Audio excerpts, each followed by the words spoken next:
CSR ഫണ്ടിന്റെ പേരിലുള്ള തട്ടിപ്പ് കേസിൽ പ്രതി അനന്തു കൃഷ്ണന്റെ കൊച്ചിയിലെ വീട്ടിൽ അന്വേഷണ സംഘം പരിശോധന നടത്തി. CCTV ദൃശ്യങ്ങൾ ഉൾപ്പെടെ ശേഖരിച്ചു.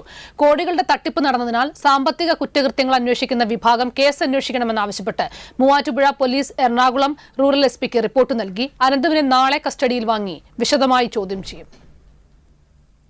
CSR ഫണ്ട് ഉപയോഗിച്ച് സബ്സിഡി നിരക്കിൽ ഗൃഹോപകരണങ്ങൾ നൽകുമെന്ന് വിശ്വസിപ്പിച്ച് കോടികൾ സമാഹരിച്ച അനന്തുവിന് രാഷ്ട്രീയ പിന്തുണയുണ്ടോ എന്നാണ് പോലീസ് അന്വേഷിക്കുന്നത്. പ്രമുഖ നേതാക്കളെ പങ്കെടുപ്പിച്ചും അവരുടെ പേരുപയോഗിച്ചും സീഡ് സൊസൈറ്റികൾ വഴി അനന്തു പണം പിരിച്ചതായി പോലീസ് കണ്ടെത്തിയിട്ടുണ്ട്. അനന്തുവിന് ഏതെങ്കിലും തരത്തിലുള്ള സഹായങ്ങൾ രാഷ്ട്രീയ നേതാക്കൾ നൽകിയിട്ടുണ്ടോ എന്നാണ് വ്യക്തത വരുത്തേണ്ടത്. ഇതിനായി അനന്തുവിനെ അടുത്ത ദിവസം തന്നെ കസ്റ്റഡിയിൽ വാങ്ങി വിശദമായി ചോദ്യം ചെയ്യും. നിലവിലെ പരാതിക്കാരും മൊഴി നൽകിയവരും രാഷ്ട്രീയ നേതാക്കളുടെ പേര് പറഞ്ഞിട്ടില്ല. സമൂഹ മാധ്യമങ്ങളിൽ ഉൾപ്പെടെ അനന്തുവിന് രാഷ്ട്രീയ പിന്തുണയുണ്ടെന്ന രീതിയിൽ ആരോപണങ്ങൾ ശക്തമാണ്. ഇക്കാര്യത്തിൽ ഉടൻ വ്യക്തത വരുമെന്ന് അന്വേഷണ സംഘം അറിയിച്ചു. ഇതിനിടെ എറണാകുളം നഗരത്തിലുള്ള അനന്തു കൃഷ്ണന്റെ ഫ്ളാറ്റിൽ അന്വേഷണ സംഘം